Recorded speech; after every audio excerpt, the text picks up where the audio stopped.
નડિયાદ શહેરમાં ફરી એકવાર ચાલ્યું મહાનગરપાલિકાનું બુલડોઝર। જી હા, નડિયાદ શહેરના ખાડ વિસ્તારમાં જે લોકો વરસાદી પાણીના નિકાલ માટેના કાંસની ઉપર દબાણો કરી મકાનો બનાવીને રહેતા હતા, તે લોકોના મકાનો ઉપર આજે મહાનગરપાલિકાનું બુલડોઝર ફરી વળ્યું। પ્રી મોન્સૂન કામગીરી અંતર્ગત મહાનગરપાલિકા દ્વારા કાંસની સફાઈની કામગીરી શરૂ કરવામાં આવી છે, જે માટે કાંસને ઊંડાઈપૂર્વક સાફ કરવામાં આવે તે માટે કાંસની ઉપર બનાવેલા દબાણો દૂર કરવાની કાર્યવાહી મહાનગરપાલિકા કરી રહી છે।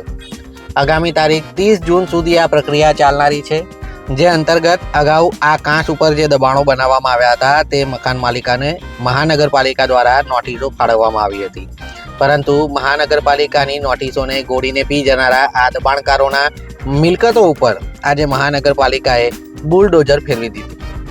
મહત્વની બાબત છે કે નડિયાદ શહેરમાં વરસાદી પાણીનો ભરાવાનો પ્રશ્ન પેચીદો છે, વર્ષો જૂનો છે અને વણ ઉકળ્યો છે, ત્યારે આ પ્રશ્નને દૂર કરવા માટે હવે મહાનગરપાલિકાના કમિશનર પ્રયાસ કરી રહ્યા છે।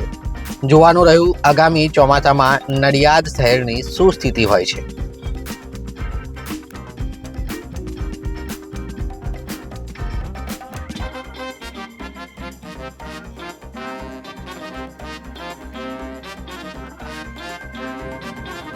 મહાનગરપાલિકા બન્યા પછી પહેલું ચોમાસું છે અને ગયા ચોમાસામાં પણ જે સમગ્ર શહેર વિસ્તારમાં પાણી ભરવાની સમસ્યા બની હતી, એને અનુલક્ષીને કાંસ સફાઈની કામગીરી અમારી ચાલી રહી છે અને કાંસ ઉપરના જે દબાણો છે કે જે વરસાદી પાણીના નિકાલને પણ અવરોધરૂપ થાય છે અને વધારે પાણી આવે તો ત્યાં જે લોકો ઝૂંપડા બનાવીને રહે છે એમના જાનમાલની હાનિનો પણ સંભવ રહે છે, એટલે એને અનુલક્ષીને અમારી આજની કાર્યવાહી છે અને તેમાં અમે અગાઉથી એમને નોટિસ પણ આપી હતી અને પૂરતો સમય પણ એમને ખાલી કરવાનો આપ્યો છે।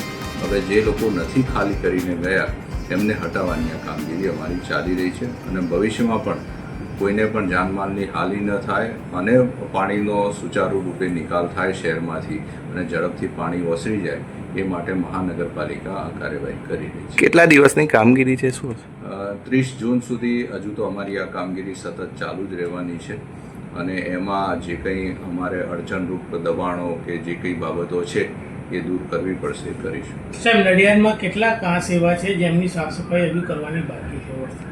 અમારી પાસે એક જ કાંસ આ છે, મૂળભૂત રીતે કાંસ વિભાગનું આ કામ છે અને દાંડીપથ ઉપર નેશનલ હાઈવે કરી રહ્યું છે, પણ આ કાંસ જેની સફાઈ નથી થતી એટલે મહાનગરપાલિકાએ હાથ ઉપર લીધું છે અને એ મહાનગરપાલિકા કરી રહી છે।